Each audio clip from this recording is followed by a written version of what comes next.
이 시편 31편은 아주 유명한 성경 말씀이 있습니다. 바로 5절인데요. 이 5절의 말씀은 예수님이 십자가에 못 박혀 죽으실 때 하셨던 7마디 말씀 중에 하나입니다. 내가 나의 영을 주의 손에 부탁하나이다. 이게 이제 예수님이 죽으실 때 십자가상에서 하신 겁니다. 하나님, 내 영혼을 아버지에게 부탁합니다. 내 영혼을 아버지 손에 부탁합니다. 이런 기도였습니다. 그런데 이 기도는 예수님만 하신 것이 아닙니다. 스데반도 그랬습니다. 스데반도 유대인들에서 돌에 맞아 죽었는데, 돌에 맞아 죽을 때 주 예수여 나의 영혼을 주께 부탁합니다. 이렇게 기도를 했습니다. 스데반만 그런 게 아닙니다. 교회 역사에 여러 사람들이 핍박을 받아서 죽임을 당할 때에 이 말씀을 인용해서 나의 영혼을 주님께 부탁합니다. 이렇게 주의 말씀을 의지하면서 그들이 죽었습니다. 이 말씀, 이 31편 15절의 이야기는 죽음의 상황에서 쓴 거죠. 시편 기자가 죽음의 상황에서 아주 절박하고 밑바닥까지 이제 죽게 된 상황에서 이 말씀이 쓰여진 것입니다. 그뿐만 아닙니다. 그 죽음이라는 것이 내가 아프고 병들어서 죽는 게 아니고 뭐예요? 다른 사람들에 의해서, 예수님도 다른 사람이 죽임을 당했잖아요. 그죠? 다른 사람에 의해서 십자가로 박혔고, 스데반도 다른 사람에 의해서 때려서 맞아 죽게 됐고, 그런데 이 사람도, 이 시편 기자인 다윗도 다른 사람에 의해서 힘들고 죽게 된 상황에서 이 말씀을 쓰게 됐습니다. 이 내용은 아마도 다윗이, 이 시인은 아주 절박하고 힘겨운 상황, 죽기 직전의 상황에서 이 말씀을 이제 쓰고 있는 것입니다. 그 절박함이 뭘까요? 바로 대적들입니다. 대적들입니다. 11절 보십시오. 내가 모든 대적들 때문에 욕을 당하고 내 이웃에게는 심히 당하니 내 친구가 놀라고 길에서 보는 자가 다 나를 피하였나이다. 꼭 예수님 같잖아요. 그죠? 예수님이 십자가를 지시고 골고다로 가실 때 사람들이 막 욕을 했습니다. 침을 뱉었습니다. 그죠? 친구들은 어떻게 했어요? 친구들은 다 도망갔습니다. 다 피해버렸습니다. 예수님의 상황과 비슷합니다. 그뿐이 아닙니다. 여기를 보면 13절 내가 무리의 비방을 들었으므로 사방이 두려움으로 감싸였나이다. 그들이 나를 치려고 함께 의논할 때에 내 생명을 빼앗기로 꾀하였나이다. 이 시편 기자는 사람들의 비방과 욕을 듣고 있습니다. 사람들이 뭐 다 욕을 합니다. 손가락질합니다. 그러니 어떻게 해요? 이 시편 기자의 마음속에는 두려움이, 그죠? 몰려오고 있습니다. 그 적대자들은 그 시인을 죽이기 위해서 서로 의논하고 서로 꾀합니다. 내 생명을 빼앗기로, 죽이기로 계획을 세운 것입니다.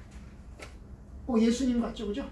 예수님을 죽이기 위해서 그 유대인들이 계획을 세우고 의논하고 그리고 비방하고 이런 모습들이 느껴집니다. 이런 상황에서 시인이 얼마나 두려워하고 겁을 내고 있습니까? 참으로 큰 고통과 큰 고민을 안고 있습니다. 9절 여호와여 내가 고통 중에 있사오니 내게 은혜를 베푸소서.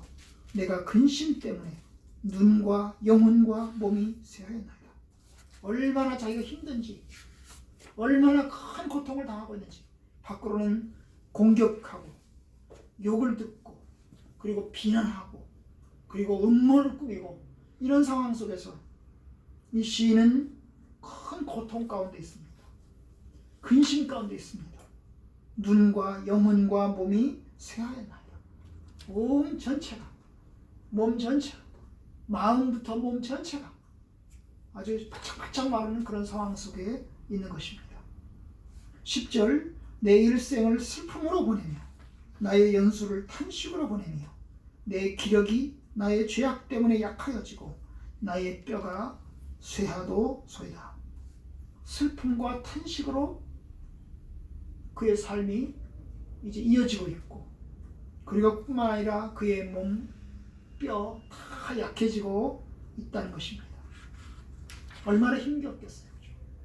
마치 자기 상황이 깨진 그릇 같다고 이야기합니다. 12절 내가 잊어버린 바 됨이 죽은 자를 마음에 두지 아니함 같고 깨진 그릇과 같으니이다. 깨진 그릇. 여러분 그릇이 깨지면 어떻게 합니까? 쓰레기통에 버립니다.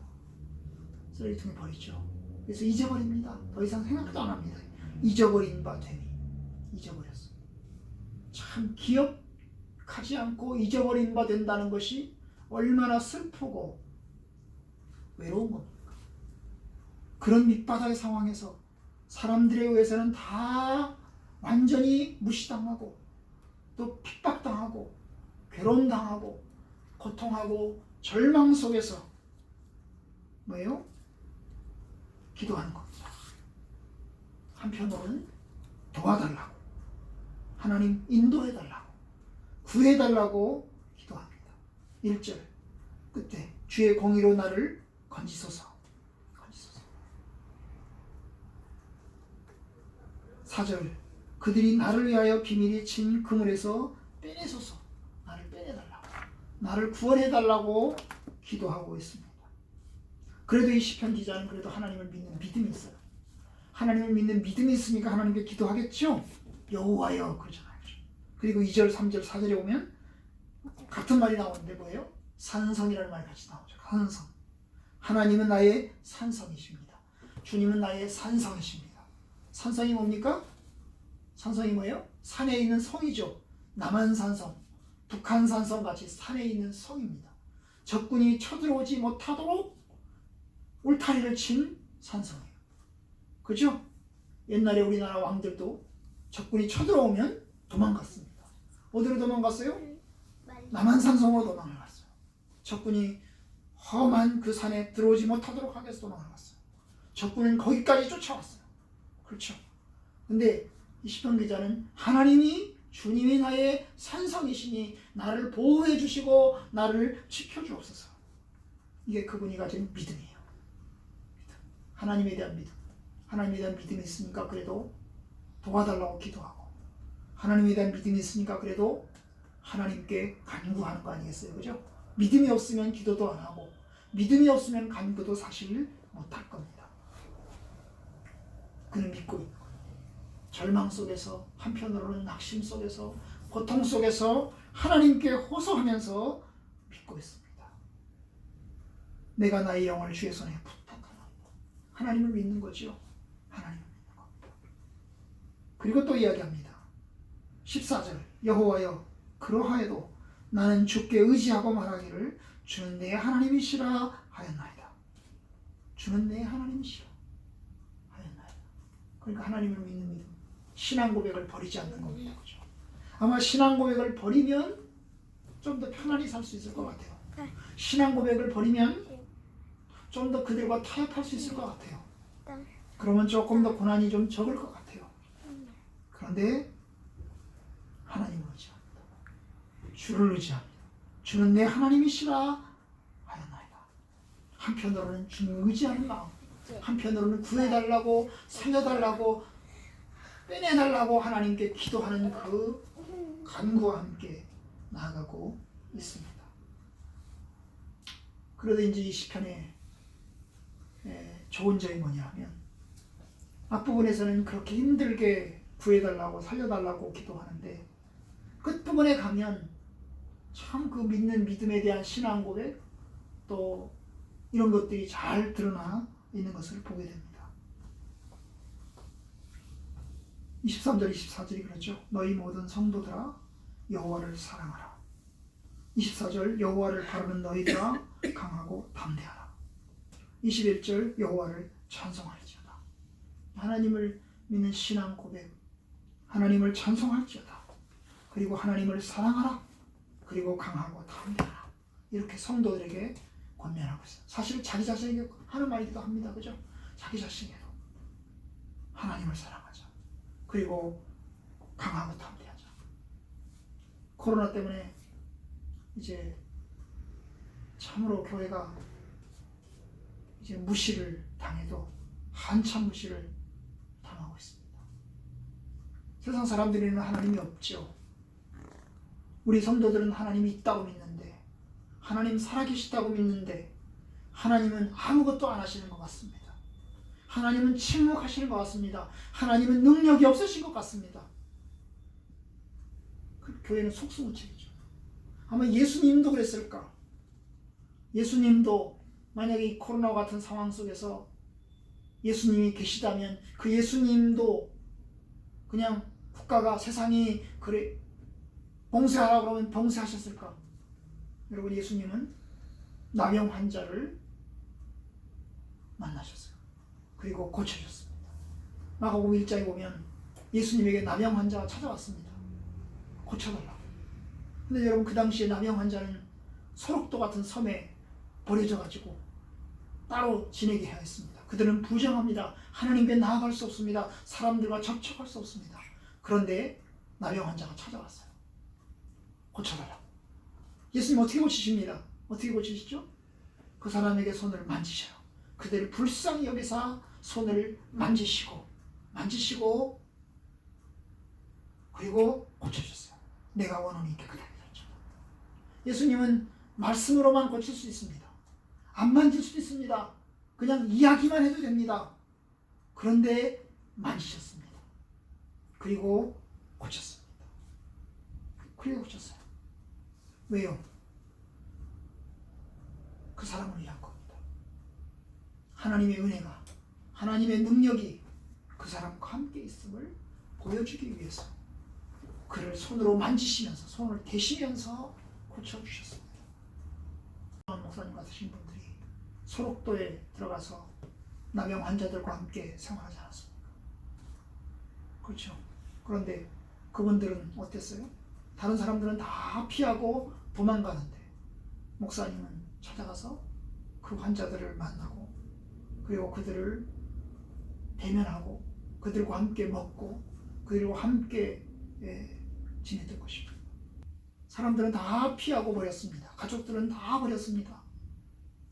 외딴 곳에 다 집어넣어 버렸어요. 그런데 이분은 그들과 함께 먹고 그들과 함께 예배드리고 그들과 함께 하였습니다. 참 세상 앞에 교회가 무슨 말을 할 수 있게 됐어요. 이제 교회가 하나님의 능력 말할 수 없어요. 그렇게 귀신을 쫓아내고 또 병 고치고 능력을 행하던 교회들이 어디 갔습니까? 다 지금 폐쇄했어요. 오죽하면 여의도 순복음교회도 폐쇄했겠어요. 그죠? 여의도 순복음교회는 병 고치는 교회로 알려져 있었고 기적을 행하는 교회로 알려져 있었어요. 그런데 폐쇄했어요. 참 하나님의 침묵, 하나님의 무능함, 이런 것들이 세상 사람들에게 보여져서 세상 사람들은 이제 교회를 무시하고 하나님도 무시하고 아주 대놓고 이제 무시하는 그런 상황 속에 왔습니다. 우리는 어떻게 될까요? 결국 예수님처럼 될 수밖에 없습니다. 여러분, 예수님이 하나님의 아들이심에도 불구하고 그를 무시하고 욕하고 결국 십자가에 못 박혀 죽이지 않았습니까? 그를 하나님으로 인정하지 않았습니다. 그를 독생자, 하나님이 보내신 자로 생각하지 않았습니다. 그래서 죽였습니다. 주님은 십자가 상에서 아버지여 나의 영혼을 주께 부탁하나이다. 내 영혼을 주의 손에 부탁하나이다 하시면서 죽으실 수밖에 없었습니다. 주님이 그렇게 모욕당하시고 다 도망가고 깨진 그릇같이 버려지고 이런 모습처럼 우리 교회도 밑바닥까지 지금 내려왔습니다. 이제 코로나의 온상이 교회라고, 코로나가 전염되는 제일 첫 번째 공간이 대중들이 모이는 곳이니까 교회라고, 이런 소리나 이제 들으면서 교회가 참 위축되고 성도들도 위축되었습니다. 그런 비난 앞에서 우리는 묵묵하게 또 주님께 기도하면서 걸어갈 수밖에 없을 것 같습니다. 욕먹으면서 무시당하면서 이 기도를 드리면서 하나님 나를 구원해 주세요. 내가 주님께 피하오니 나를 건져주세요. 한편으로는 그렇게 기도하면서 또 다른 한편에서는 주님 그러하여도 나는 주님을 의지하고 주는 내 하나님입니다라고 고백하면서 걸어갈 수밖에 없습니다. 이게 성도의 본분이고 교회의 본분이고 저와 여러분들의 본분입니다. 부디 예수 그리스도를 믿는 믿음 안에서 참 외부적으로는 모욕과 능욕과 조롱이 있지만 그 속에서 참으로 주를 믿는 믿음으로 한편으로는 부르짖는 마음으로 나의 손을 부탁하나이다, 나의 영혼을 부탁하나이다, 그런 기도를 하며 주님과 함께 걸어가시기를 주의 이름으로 축원합니다.